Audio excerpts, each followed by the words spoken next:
Today I'm going to show you how to create these beautiful backgrounds. We'll be working with blank palette stamps. Generally I take my blank palette and put it on an acrylic mount. We'll also be working with my Rubber Nature tool stamps, and I'll show you what a few of them look like.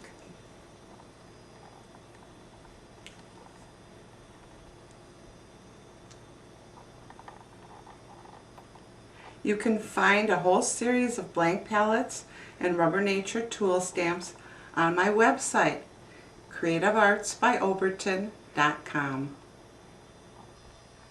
To create these fabulous backgrounds, you'll need cardstock. I generally like to have some glossy cardstock on hand as well. You'll need a cleaning tray. I've just got a little scrubby mat here that I pour a little bit of water on, and then I've got a blotting sheet here that I just wipe off my stamps on to clean them. And occasionally there's a little extra moisture, so I like to have a paper towel handy to reblot the images on. You'll also need ink. You can work with pigment inks or dye-based inks. You should stay away from hybrid inks or chalk inks. Colors that I work with are the primary colors, red, yellow, and blue, or variations of same, a raspberry, a butterscotch, and a teal.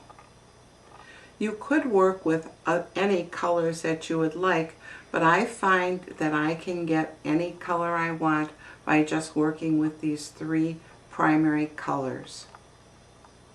We're ready to begin. I've got my blank palette and I've got a tool stamp ready. So the first thing to do would be to ink the blank palette. I'm using the pigment ink, and I'm just putting a coating over. Okay, and now I'm going to choose the red or the blue. I think I'll go with the red, and I'm going to ink my tool stamp.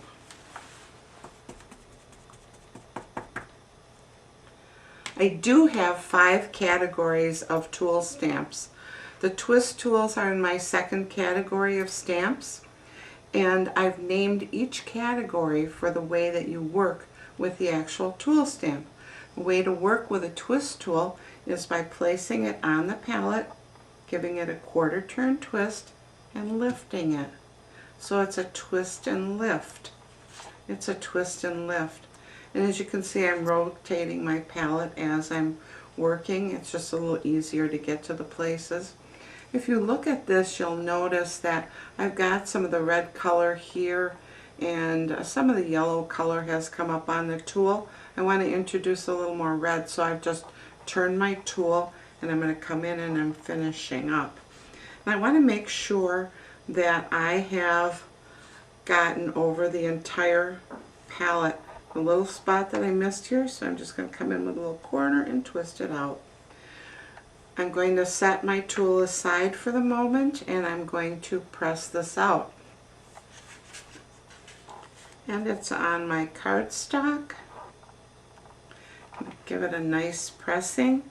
I know some of you like laying the palette upward and putting the paper on top of it, and if that's easy for you, that will work too.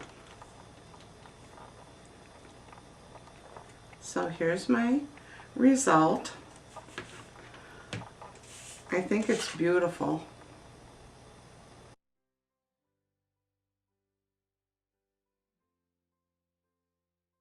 I mentioned liking to have glossy paper nearby. When I have an image that turns out beautiful, I like to restamp it on glossy paper. So that's what I'm going to do now. So what I've done is I've just set my palette aside. I didn't try to clean it off yet. I didn't do anything to it. I'm not going to huff on it. I'm not going to spritz it with water or do anything like that. I'm just simply going to take it and press it out on my glossy paper.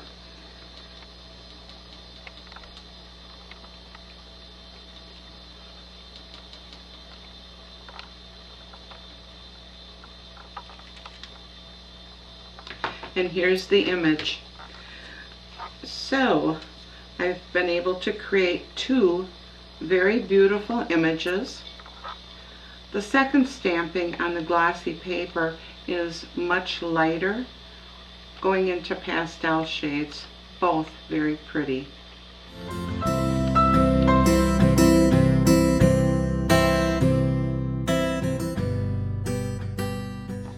I'm going to show you something that I call a quick trick. You see, I still have my tool stamp from the last image that I created, and I've still got ink on it. So I'm going to use this ink.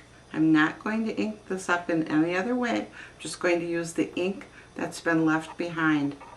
But I am going to take another color, and I am going to ink up my palette. This is one of the primary colors, the blue, and it is a pigment ink. So let me tell you that if you use pigment ink, you have a little longer drying time on your paper, or you have the option of using an embossing powder over the entire image. And if you decide that you want to do that, then you want to make sure that you're doing something that is clear based. But here I'm going forward with my quick trick. I'm just going to start the twisting and find a few places I want to twist this out. Let me look at what I've got here. Pretty much used a lot of that color. I'm just coming around to make sure I got all of the edges, and I think I did. So I'm ready to stamp this out, and I'm just going back onto a piece of cardstock with it and giving it a nice press. Earlier I mentioned that I can get just about any color I want from using the three primary colors or variations thereof, and I think you'll see that I'm going to get a different result now.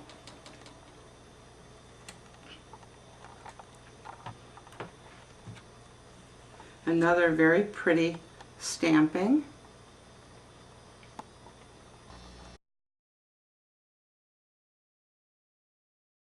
And I just want to mention that every time you go to put new color on either the palette or the tool, you need to make sure that you've cleaned them off, the tool stamp and the palette stamp, so you don't contaminate your pads. So I'm going to set these aside, and I've selected another tool stamp to work with. I'm going to work with a larger format palette this time. I'm going to do something a little bit different. I could work strictly with the pigment inks, or I could work strictly with the dye-based inks. I can also work in combination with these inks, and that's what I'm going to do now. So I am going to base coat my palette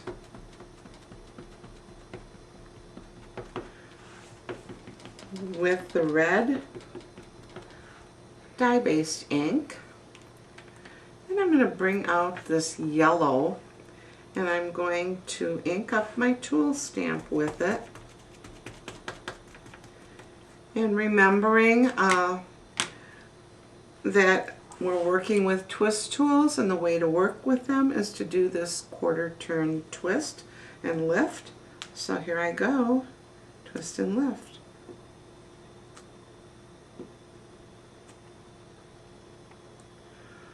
When you look at this, you'll see all red on the bottom of the tool stamp. I'm going to clean this off quickly, and then I'm going to re-ink it with the yellow again. I want to introduce some of that color on the rest of the palette.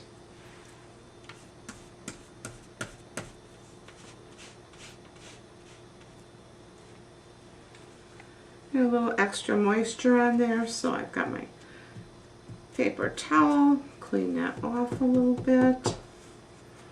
Okay, and then re-ink.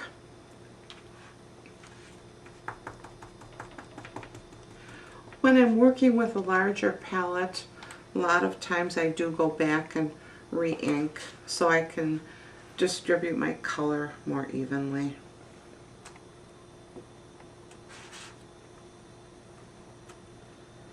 Okay, I could stamp this out, or I could come in with another color.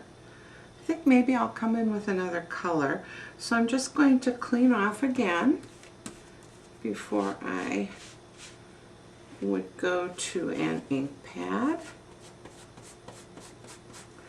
And this time I'm going to put a little bit of blue into it. And this is some of the dye ink. The yellow that I put in was the pigment ink. The combination works really well when we're doing these things. And I'm just going to twist in some places here. And using the other side where I've got more ink. Okay. Making sure that I've gotten everything. Okay, I am ready to stamp this out. And again, I'm going on to a piece of cardstock. I live in Wisconsin, and I really like working with Wausau papers. They make some great papers, beautiful cardstock. That's what I usually reach for. It's pretty fun, isn't it?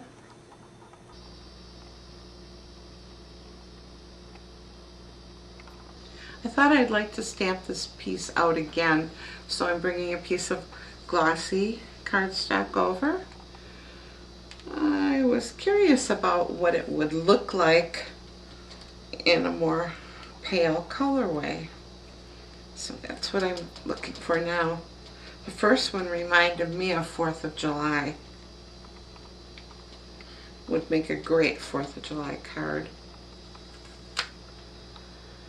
Okay, so here's my second stamping, and we will compare the two. I think they're both fun.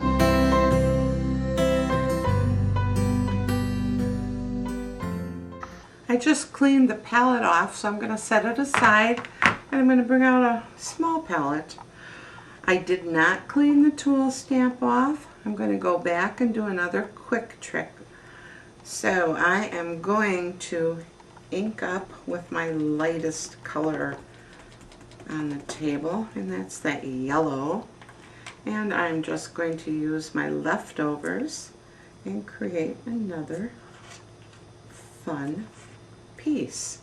And again, I'm going to turn it over and use more of that color and clip the rest of it there. So I'm going to stamp this out, and it looks like I've got a larger piece of paper. Sometimes I cut those 8.5 by 11s in half. Sometimes I cut them in quarters.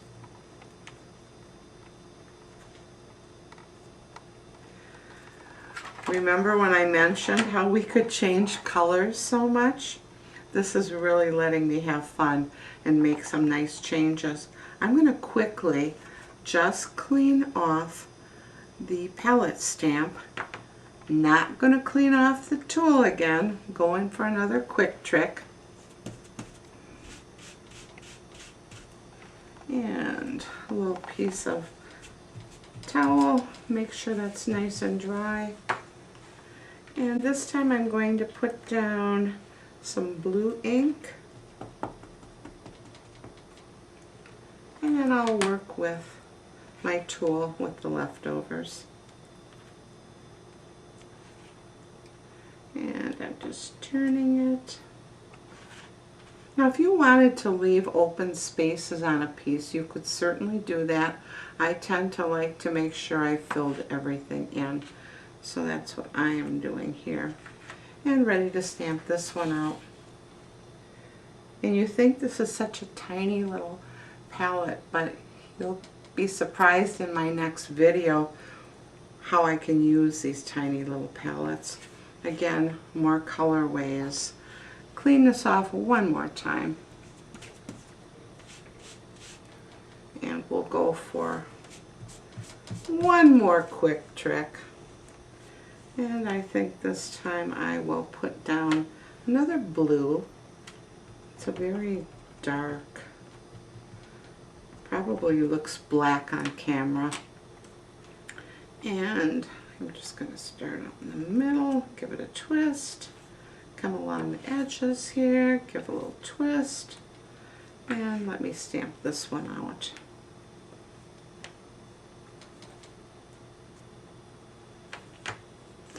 Okay, so now hopefully you can see the differences. I think I'm going to turn this around for the camera.